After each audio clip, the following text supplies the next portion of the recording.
साथियों नमस्कार। पिछले 16 तारीख को महानगर पालिका के परिणाम आ गए। 29 महानगर पालिकाओं में से करीब 25 महानगर पालिकाओं में महायुति की सरकार, महायुति का महापौर बनना तय हो गया है। साथियों, भाषा के नाम पे हिंदुओं में फूट डालना और तुष्टीकरण करना, ये उन पार्टियों को भारी पड़ा और उन्हें ज़बरदस्त शिकस्त मिली और उन्हें हार का मुंह देखना पड़ा।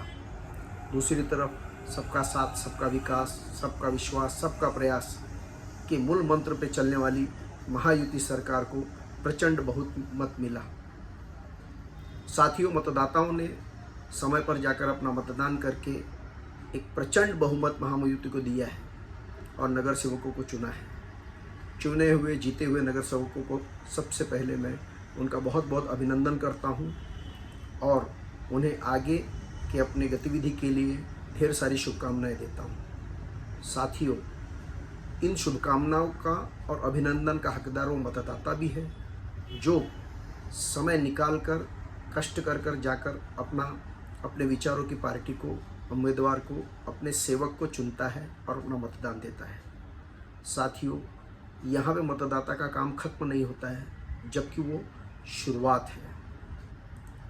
मतदाता को निरंतर जिस तरीके से नगर सेवक उनसे निरंतर संपर्क में रहकर उनसे मतदान करने का अनुरोध करता रहा, उसी तरीके से मतदाता को नगर सेवक के संपर्क में रहकर अपने वार्ड को, अपने क्षेत्र को स्वच्छ, सुंदर और विकसित बनाने में पूरा सहयोग करना चाहिए, निरीक्षण करना चाहिए, परीक्षण करना चाहिए और नगर सेवक पे एक तरीके से नियंत्रण करने का सामूहिक प्रयास करना चाहिए। साथियों, नगर सेवक कोई ऐसा बड़ा पार्टी का धोरणात्मक निर्णय लेने वाला नेता नहीं होता है। वो एक हमारे आपके जैसे ही एक हमारे क्षेत्र से, हमारे वार्ड से एक प्रतिनिधि होता है जो हम हमारे वार्ड की सेवा करने के लिए चुनते हैं। साथियों, नगर सेवक अपने यहाँ के स्वच्छता के लिए, सड़क के लिए, सड़क की रोशनी के लिए, पानी के लिए, कचरे के निवारण के लिए, वहाँ पे जो सार्वजनिक शौचालय है, जो सरकारी स्कूल हैं, पाठशालाएँ हैं, विद्यालय हैं, हॉस्पिटल है, रुग्णालय हैं, दवाखाने हैं, इन सभी को सही तरीके से सुचारू रूप से चलाने के लिए एक चुना हुआ प्रतिनिधि हमारा है जो अधिकारी और कर्मचारियों से निरंतर संपर्क में रह के इन सारी जो सिविक सुविधाएं हैं इनको नागरिकों तक पहुंचाने में एक सुगमता, एक सरलता बनाए रखने में अपनी मुख्य भूमिका निभाता है। नगर सेवक के पास कोई ऐसी बहुत बड़ी ताकत नहीं होती है कि वो किसी का ट्रांसफ़र करा देवे, किसी का काम रुका देवे, किसी को अपने मर्जी से काम करने के लिए कह देवे या किसी के दबाव में आकर वो ऐसा कोई काम करने का इजाज़त दे देवे जिससे जनमानस का नुकसान हो, वहाँ के सर्वसाधारण नागरिकों का नुकसान हो। साथियों, नगर सेवक जरूर सभा में, मीटिंग में, कॉरपोरेशन में, महानगर पालिका में जाकर अपने वार्ड की प्राथमिकताओं को जरूर वहाँ पे उठा सकता है, आवाज़ बुलंद कर सकता है और उसके लिए निधि मांग कर सकता है और उस निधि को अपने मार्गदर्शन में, अपने देखरेख में, अपने वार्ड में उसको सही तरीके से उसको काम में लाकर नागरिकों को अपेक्षाओं को पूरी कर सकता है। साथियों, प्रशासन, शासन, अधिकारी, कर्मचारी के बीच में नागरिकों की तरफ से चुना हुआ ये नगर सेवक एक दुआ का काम करता है और इस नगर सेवक का ये कर्तव्य है कि वो अपने नागरिकों के निरंतर संपर्क में रहे। फेसबुक, सोशल मीडिया पे के साथ साथ वास्तविक रूप से अपने कार्यालय में, सड़क पे हर प्रकार के नागरिकों से संपर्क में रहे, उनकी ज़रूरतों को समझे, उनकी दिक्कतों को समझे और वार्ड की पूरी जो निधि है उसके इस्तेमाल करने के लिए उसकी प्राथमिकता तय करें।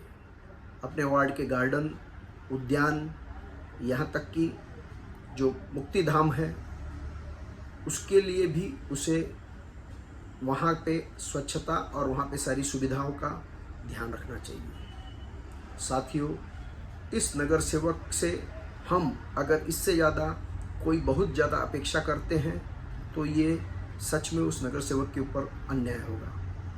साथियों, हमारे सड़क पे जो परिवहन है, ट्रैफिक है, वो सुचारू रूप से चले, उसके अंदर कोई बाधा ना आवे। हॉकर लोग अपने फुटपाथ के ऊपर इतना ज़्यादा कब्जा कर देते हैं कि राहगीरों को चलने फिरने के लिए जगह नहीं बचती है। पार्किंग इतनी ज़्यादा हो जाती है कि ट्रैफिक की समस्या उत्पन्न हो जाती है।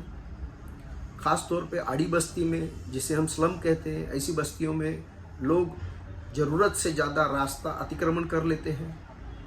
तो इनको किस तरीके से एक मानवता के तरफ से भी देखते हुए किसी को बहुत ज़्यादा रोका भी न जाए, लेकिन जो जनमानस है, जो आम जनता है, इनकी सुविधाओं में कोई अड़चन ना आवे, इनके आने जाने में कोई तकलीफ ना होए, इसका प्रमुख रूप से ध्यान देना चाहिए। साथ ही साथ अपने वार्ड के प्रतिभावान विद्यार्थियों को, खिलाड़ियों को और ऐसे जो प्रमुख नागरिक हैं जिन्होंने कोई खास उपलब्धि पाई है, ऐसे लोगों के संपर्क में रह के शिक्षक हैं, प्रोफेसर हैं, उद्योगपति हैं, डॉक्टर हैं, वकील हैं, इन सारे वरिष्ठ नागरिकों से, प्रमुख नागरिकों से मिलकर इनकी सुविधाओं को गरीब जनता तक पहुंचाने के अंदर भी एक नगर सेवक प्रमुख भूमिका निभा सकता है। साथ ही साथ केंद्र सरकार की, राज्य सरकार की जितनी भी सारी योजनाएं हैं,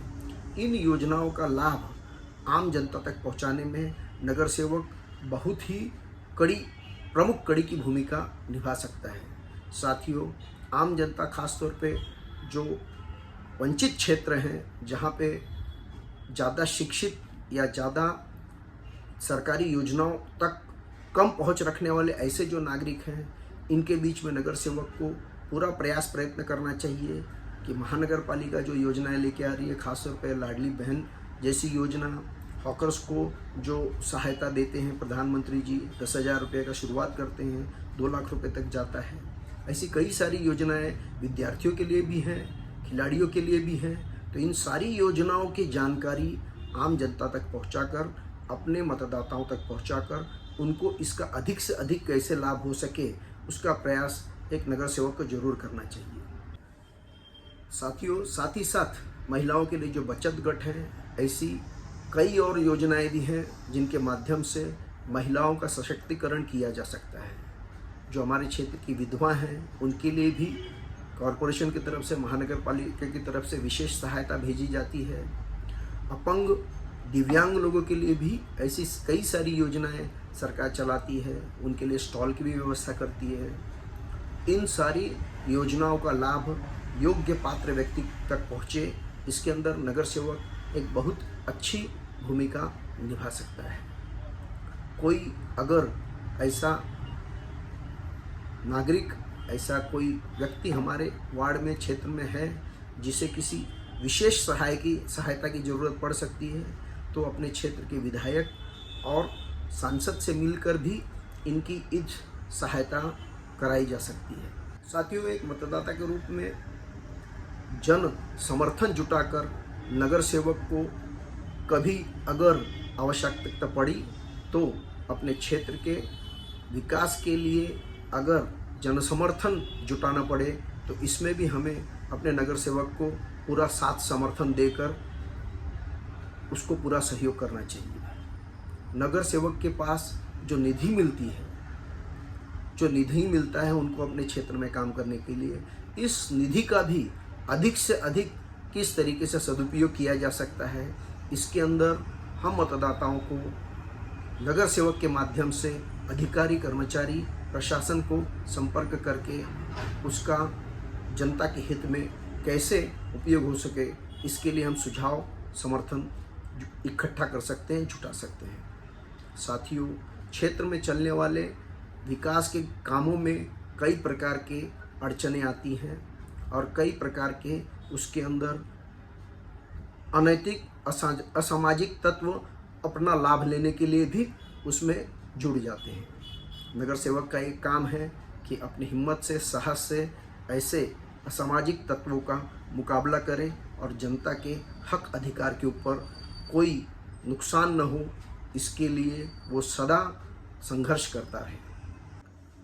साथियों, अगर एक नगर सेवक को हम सच में एक यशस्वी नेता के रूप में उभरता हुआ देखना चाहते हैं तो नगर सेवक के ऊपर हमारा परीक्षण, नियंत्रण जरूरी है, साथ ही साथ उसको हमारा पूरा समर्थन भी जरूरी है। साथियों, आपको ये कैसा लगा? अच्छा लगा तो लाइक कीजिए, सब्सक्राइब कीजिए, कमेंट कीजिए। धन्यवाद। जय श्री राम।